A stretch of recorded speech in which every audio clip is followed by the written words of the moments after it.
Hey guys, welcome back to my new video. और आज हमारे साथ है doctor Ajay.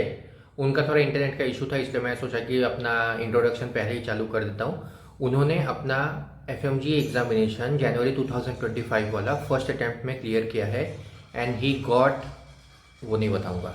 Late him speak, let him tell, let him introduce yourself. So guys, please welcome doctor Ajay. तो मेरा नाम अजय, जे आपने बोला। और मैं गुजरात से रहने वाला हूँ। मेरा स्टेट गुजरात से है। देवभूमि द्वारका, वहाँ सिटी है, कृष्ण भगवान की नगरी है, शायद सब जानते होंगे। तो मैं वहाँ से बिलोंग करता हूँ। और मेरे मार्क्स 204 आए फर्स्ट अटेम्प्ट में। और मेरी स्ट्रेटेजी और मेरा सोर्स वही रहा था कि मैं पहले से प्रेप लीडर यूज करते आ रहा था, और उसका रैपिड रिवीजन मैंने यूज किया था। और लास्ट में बीटीआर यूज किया था। वन वन मंथ में बीटीआर यूज किया था। 4 से 5 बार रिवाइज किया था मैंने पूरा बीटीआर। और मैंने थर्ड ईयर से पूरा प्लानिंग से पढ़ने का स्टार्ट किया था। अब मैं पूरे से पहले से स्ट्रेटेजी मेरा डिक्लेयर करता हूँ कि मैंने कैसे सब कुछ किया था। तो मतलब अभी जो भी, हाँ मैं, हाँ बस्ती स्टेट मेडिकल यूनिवर्सिटी रशिया में यूफा करके सिटी है, वहां से किया मैंने। और हाँ, हाँ तो मेरा मतलब थर्ड ईयर से, अभी जो थर्ड ईयर में है, फोर्थ ईयर में और फिफ्थ ईयर में है ना, वो लोग ये स्ट्रेटेजी पूरा मतलब अप्लाई कर सकते हैं, क्योंकि उसके पास बहुत सारा समय है, अभी वो कर सकते हैं। मतलब मेन जो सब बोलते हैं कि मेन वीडियोस देखो, नोट्स पढ़ो, तो एकदम परफेक्ट बोलते हैं सब, क्योंकि ऐसा मतलब मेरे ख्याल से मतलब 6 महीने में नहीं हो पाएगा। अभी अभी का जो पैटर्न के अकॉर्डिंग हम देखे जाए ना, तो 6 महीने में पॉसिबल ही नहीं है। अगर आपके कॉन्सेप्ट सब क्लियर है ना, तभी आप मतलब एग्जाम निकल पाओगे ऐसा। हाँ मतलब दूसरे की बात अलग है, कोई कोई निकाल सकता है 6 महीने में। लेकिन मतलब as a average student according मैं बात करूँ ना, तो मतलब आपके पहले कॉन्सेप्ट क्लियर होने चाहिए, तो उसके लिए आपके मेंस नोट्स वीडियोस सब क्लियर होने चाहिए। एक दो बार अगर आप यूनिवर्सिटी में हो, थर्ड फोर्थ और फिफ्थ ईयर वाला, फर्स्ट और सेकंड ईयर को तो मैं छोड़ ही दे रहा हूँ, क्योंकि उसको समझ आते आते टाइम चला जाएगा कि भाई प्रिपरेशन स्टार्ट करना है अभी हमको। तो मतलब थर्ड फोर्थ फिफ्थ और सिक्स्थ ईयर वाले हम बोल सकते हैं कि भाई आप अभी मेन वीडियोस करो और नोट्स पढ़ो। अभी जो भी सब्सक्रिप्शन है, प्रेपलडर है, सेरेबेलम है, या फिर मेरो, कोई भी, सब अपने अपनी तरीके से अच्छे से वही कंटेंट सेम पढ़ा ही रहे ऐसा। लेकिन मेन नोट्स में वही है कि अपना कॉन्सेप्ट क्लियर होने चाहिए बस, और कुछ नहीं। कॉन्सेप्ट अपना स्ट्रांग होगा ना। इस बार के एग्जाम में मैंने देखा सर कि क्या था कि 40% कोर्स जो आया था ना, वो मतलब हमारे जो कॉन्सेप्ट क्लियर, मतलब जो हमारा कंटेंट था उसमें से आया। जो जो जिसने रैपिड रिवीजन वगैरह किया था अच्छे से, उसमें से आया। बाकी के 20% जो आया था वो आउट ऑफ कंटेंट वैसे भी आता है, सबको पता है कि आउट ऑफ कंटेंट 20% आता है। लेकिन बीच का जो थे ना 40%, वो मतलब अगर अपने कॉन्सेप्ट क्लियर है ना, तो 4 एमसीक्यू में से रूल आउट करने में बहुत सारा हेल्प मिल जाती है। कि चलो ये दो वहां पे आता है, तो ये दो में कंफ्यूजन है, तो वो भी अब मतलब अपना थोड़ा सा लॉजिक लगा के, बेसिक कॉन्सेप्ट लगा के हम रूल आउट कर सकते थे। तो मेरी पूरी स्ट्रेटेजी वही रही थी कि रूल आउट करके हम कॉन्सेप्ट लगा के थोड़ा सा रूल आउट करके आगे बढ़ सकते थे वैसा। और सबको पता है इस बार के पेपर में पार्ट वन थोड़ा सा हार्ड था, और पार्ट टू मतलब इजी टू मॉडरेट साइड था।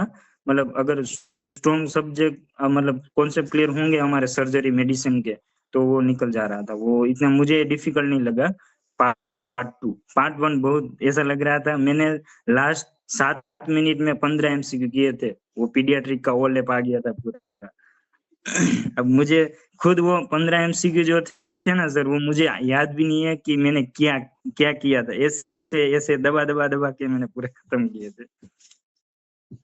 मैंने लास्ट 6 महीने में क्या किया था आपको, जो रैपिड रिवीजन 6 महीने मिले थे, तो 6 महीने में 3 महीने पूरे रैपिड रिवीजन के नोट्स ही किए थे। मेन वीडियोस मैंने देखे नहीं, नोट्स भी नहीं पढ़े थे, क्योंकि मैं ऑलरेडी 2 टाइम पढ़ के आ चुका था। तो मतलब इधर आके मैंने सिर्फ रैपिड रिवीजन पे फोकस किया था। 3 महीने 3-4 बार रैपिड रिवीजन किए थे। और लास्ट जो 1 मंथ है ना, वो बहुत आपके लिए वो रहता है, मतलब कि बहुत सारे स्टूडेंट ऐसा हो जाती है कि अब पढूँ तो पढूँ क्या? क्योंकि लास्ट महीने में मतलब अगर आप शेड्यूल बनाते हो तो भी मतलब फिर वो एक एंग्ज़ायटी टाइप का आ जाता है ना, तो मतलब डिस्ट्रैक्ट हो जाते हैं, वहीं-कहीं ऐसा-ऐसा मतलब कोई और डाल रहा है तो वहाँ देखने चले जाते हैं हम, तो वैसा वो हो जाता है। तो मतलब मेरा यही एक मानना है कि जो कंटेंट आपने पढ़ा है उसको शॉर्ट एंड स्वीट करने की ट्राई करने का, कि भाई मैंने रेपिटेशन पढ़ा है, मेडिसिन पढ़ा है, तो लास्ट मंथ में हम मतलब जितना हो पाए उतना करेंगे। लेकिन जो जो हम पूछने वाली जो चीज़ें हैं, जो हमको पता है कि यहीं से निकलने वाली है स्पेसिफिक, वो टॉपिक अपने क्लियर होने चाहिए लास्ट मंथ में। और उसके लिए मेरा बीटीआर किया था और वो मतलब मैं सजेस्ट कर सकता हूँ सबके लिए। अब यहाँ वो पेड प्रमोशन कुछ है नहीं तो मैं यहाँ बोल ही सकता हूँ ऐसा कि मतलब मैंने बीटीआर किया था, तो मतलब उसमें क्या है कि बीटीआर करोगे ना अपना रेपुटेशन अगर कंप्लीट होगा ना 2, 3, 4 बार, तो वो बीटीआर में पूरा आपको समझ आ जाएगा कि हाँ, ये चीज़ें यहाँ पे लिखा है। खुद मैं मेरी बात तो बोलूँ ना आपको, तो मतलब ऐसा था कि मैंने पूरा मेडिसिन 3-4 बार वो रेपुटेशन से किया था। लेकिन मुझे खुद मेडिसिन में कार्डियोलॉजी पार्ट में वो मुझे नहीं पता था कि कहाँ ड्रग देना, कहाँ कार्डियोवर्जन वगैरह देना है। हुँ, मतलब हुँ। जो तब मुझे जो वो एक वो टेबल फॉर्म में आता है वगैरह, तो बीटीएन मैम ने जैनब मैम ने बोला था कि ऐसे-ऐसे होता है पूरा। तब पता चला जब बीपी लो होती है तब कार्डियोवर्सन देते हैं। हुँ। तब ड्रग्स नहीं देते हैं, वरना उसमें क्या होता है पूरा थियरिकल होता है, उसमें निकालना कि ये पॉइंट इधर ये ऐसे-ऐसे होता है, तो वो थोड़ा डिफिकल्ट हो जाता है और टाइम कंज्यूमिंग हो जाता है। बीटीआर लेकिन ये में एक बीटीआर प्लान किया ना बनाया तो हुआ उसमें वो रहता है, एक कि कहाँ से क्या हाँ, चालू करके एरोज़ कर करके रहते हैं, तो जिसने पढ़ा है, हाँ, जिसने मेन वीडियोज़ किया है, जिसने रैपिड हाँ, रिवीजन किया है, उसको वो समझ में आएगा। वो क्या बोलते हैं उसको, स्कीम, जो एक स्कीमेटिक्स रहता है, एक हाँ, पेज में कि पूरे चैप्टर हाँ, का। हाँ।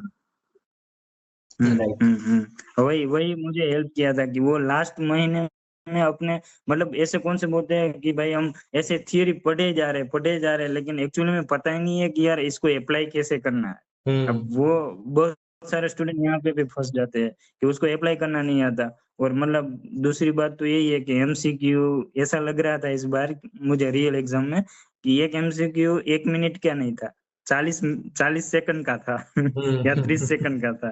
क्योंकि वो ऊपर-नीचे स्क्रॉल करने में मेरा टाइम चला जाता था। हाँ। 20 सेकंड तो आगे-पीछे हुँ, करने में। वो इमेज आता है तो इमेज के नीचे मतलब ऐसे ऐसे तो होता नहीं माउस के वो बीच वाले वो उससे, तो ऐसे-ऐसे करके उसमें 20-30 सेकंड चली जा रही थी। फिर उसमें से रूल आउट करने का, तो हुँ। वो थोड़ा मुझे लगा कि जो मेरो के जीटी वगैरह देते हैं उससे और रियल एग्ज़ाम में बहुत सारा वो डिफरेंस रहता है। तो आपने जीटीज़ वगैरह दिए होंगे? आपने एमसीक्यूज़ भी सॉल्व किया होगा, तो उसके बारे में थोड़ा हाँ। बताइए? हाँ, मैंने मतलब प्रेप रीडर मेरा सबसे मतलब प्राइमरी सोर्स प्रेप रीडर ही रहा ज़्यादातर। तो उसकी क्यू बैंक मैंने किया था, 3rd ईयर से मतलब स्टार्ट किया था और मेन सब्जेक्ट जो मेजर सब्जेक्ट है मेडिसिन, सर्जरी, पीएसएम, गायनेक, तो उसके सब मैंने क्यू बैंक कर दिए थे। और वहाँ से मतलब यूनिवर्सिटी से करके पूरा मैं आया था इंडिया और फिर मैंने यहाँ मेरो लिया था। हुँ। क्योंकि मुझे प्रेप रीडर की जीटी थोड़ी-सी लंबी और ऐसा लग रहा था कि कहीं न कहीं वो ज़्यादा डिटेल बेस पे वो क्वेश्चन ज़्यादा पूछते हैं ऐसा। हुँ। तो उसकी वजह से मैंने मेरो के जो क्यू बैंक प्लान बी आता है ना, जहाँ हुँ, पे हुँ। सिर्फ क्यू बैंक मिलती है, हुँ। वो उसका एक्सेस लिया था मैंने और लास्ट 5 साल के नीट पीजी के प्रीवियस ईयर क्वेश्चन करने हैं और 2 ईयर के आईनी सेट। मैं ऐसा नहीं बोल रहा हूँ कि वो सेम टू सेम आपको पूछेंगे, जो एमसीक्यू हो। लेकिन वो क्या करेंगे उसके नीचे के कॉन्सेप्ट जो मतलब एक्सप्लेनेशन हो ना, वहाँ से कहीं न कहीं एमसीक्यू निकलता होगा आपका। हुँ।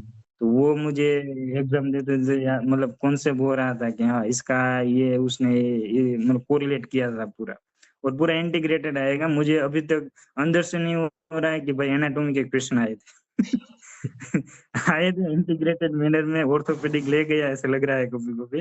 लेकिन अब रिकॉल देखा तब पता चला ये एनाटॉमी का क्वेश्चन था ऐसा। हुँ, हुँ, हुँ। तो वैसा था और मैंने जीटी सर वहाँ पे यूनिवर्सिटी में था ना तभी देने का स्टार्ट कर दिया था और मैंने वहाँ जहाँ यूनिवर्सिटी में था तभी मैंने 15-20 जीटी दे दिए थे और स्कोर अराउंड 120-130 120-130 उससे आगे मैंने बढ़ा ही नहीं। और फिर मैंने यहाँ आके रेपिटेशन 2-3 बार किया, फिर मेरा स्कोर मेरो में बूस्ट किया। क्योंकि मेरों में क्या होता है कि अगर एक बार आपका क्वेश्चन मतलब एक जीटी दो तो 3-4 देते हैं ना, फिर उसमें वो रिपीट क्वेश्चन आने आने लगते हैं, कि हुँ, वो हुँ, रिपीटेड क्वेश्चन हो जाते हैं, तो हुँ। अपना स्कोर ऑलरेडी मतलब बूस्ट अप हो जाता है।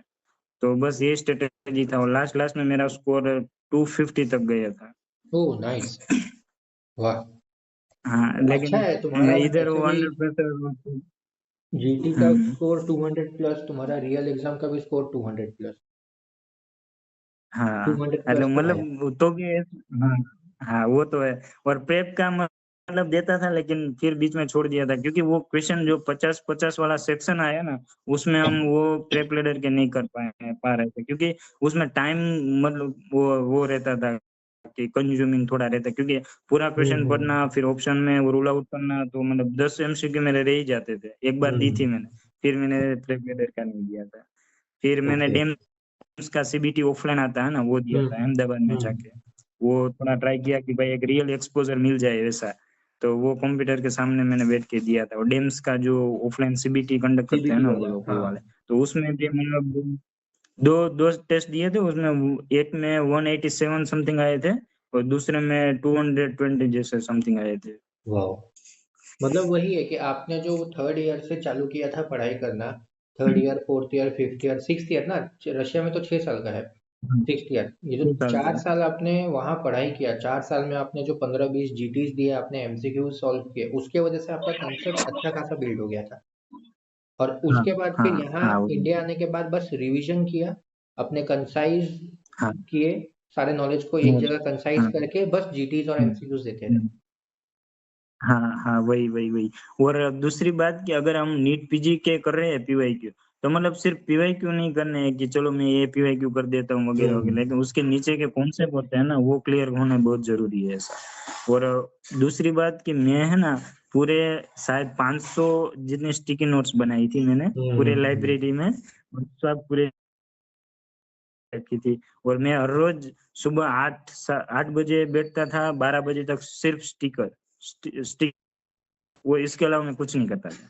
और सब स्टिकी नोट्स में मैंने पीवाईक्यू लगा रखे थे, जहाँ वन लाइनर जहाँ फैक्ट बेस आता है तो वो लगा दिया था और जहाँ कॉन्सेप्ट आता है तो पूरा कॉन्सेप्ट लगा दे रहा था।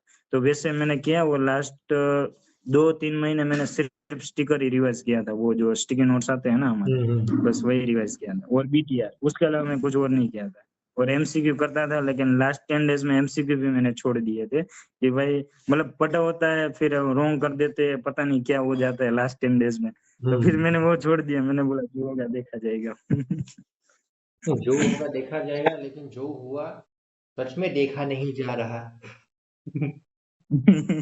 मैं 4 बार रिज़ल्ट चेक कर चुका हूँ अभी। जब मैं एग्ज़ाम देके बाहर निकला ना तब मेरे दोस्त के कॉल आ रहे थे, कितने आएँगे? मैंने बोला अब शायद पास हो जाएँगे, इतना तो आ जाएगा। इतना कॉन्फिडेंस था कि भाई आ जाएँगे। मतलब मैं ऐसा स्ट्रैटेजी लगा के बैठा था कि मैं कस्टम मॉड्यूल कर रहा हूँ और मुझे एक भी क्वेश्चन नहीं आ रहा है ना, तो भी मैं 50 में से 30 मार्क्स ले पा रहा था ऐसा। मतलब मुझे नहीं हम्म। आता है तो भी मैं 30 अब वो मतलब तुक्के से आ रहा है या फिर रूल आउट करने से आ रहा है, कैसे भी करके 30 आ जा रहे थे 50 में से। तो इस बार भी मैंने वही सोच के मतलब 50-50 वाला सेक्शन में कि चलो 50 दे रहा हूँ मैं, तो मतलब 30 तो पक्के आ ही जाएँगे क्योंकि वहाँ कस्टम मॉड्यूल में 50 में 30 आ रहा था। तो इतना हम्म। कॉन्फिडेंस आ गया था। लेकिन इस बार देखा जाए तो वैसे मैंने 180 समथिंग 170 180 के आस-पास मैंने सोचे थे। लेकिन अब पता नहीं जब रिज़ल्ट आया तो ज़्यादा हो गए। अच्छी बात है। आ गए तो आ गए अब एक्सेप्ट कर रहे हैं। 204। हाँ, नाइस।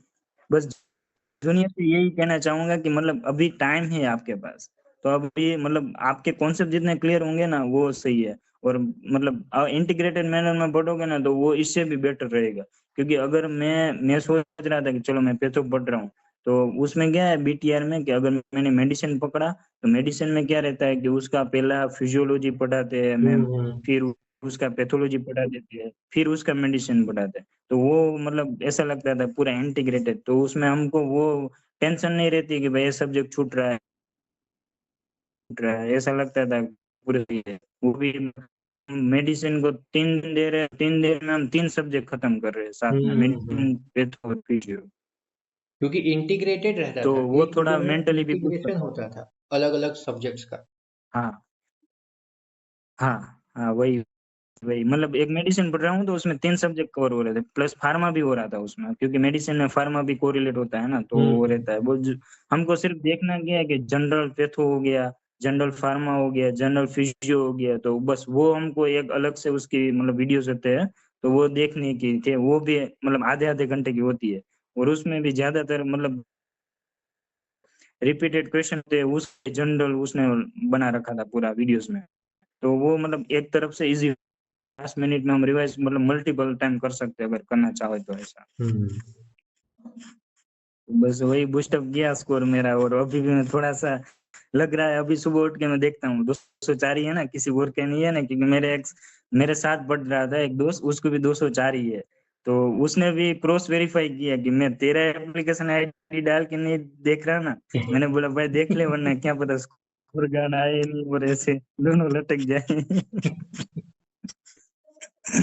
चलिए सही है। बस बहुत वही था, अच्छा और लगा बस आपसे बात आपके करके। मतलब हाँ, आपसे मैंने बात किया था जब वो रजिस्ट्रेशन वगैरह का हाँ था, हाँ हाँ। एप्लीकेशन का टाइम का, तो मैं आपको जानता हूँ पहले से। और पूरी आप मतलब ब्रीफली वीडियोस बनाते हो ना, तो इन्फॉर्मेशन सब मिल जाती है कि हाँ अब इसके बाद ये करना है ऐसा। हम्म। तो ये आपसे बहुत अच्छा लगा, आप ये वीडियो बनाना स्टार्ट किया तब से आपको फॉलो कर रहा हूँ मैं। तो मैंने सोचा थैंक यू। भैया से एक इंटरव्यू हो जाए अच्छे से। ये थोड़ा इंटरनेट का इशू रहता है, अगर मतलब मैं थोड़ा गाँव में रहता हूँ हाँ इसलिए। हाँ, कोई बात नहीं। लेकिन काफी, फिर भी हाँ व्हाट्सएप पे काफी क्लियर आ रहा है। हाँ हाँ भैया। चलिए बढ़िया है। बाकी आपकी कैसे इंटर्नशिप चल रही है? हाँ हाँ। तो ठीक है फिर, आप एंजॉय चलो कीजिए। फिर। और आपसे ओके। अच्छा लगा बात करके। एंड ऑल आपसे द भी बेस्ट। आपको। Congratulations once again. Thank you. Thank you. ठीक है। थैंक यू भैया। Take care. Bye bye. चलो, बाय बाय।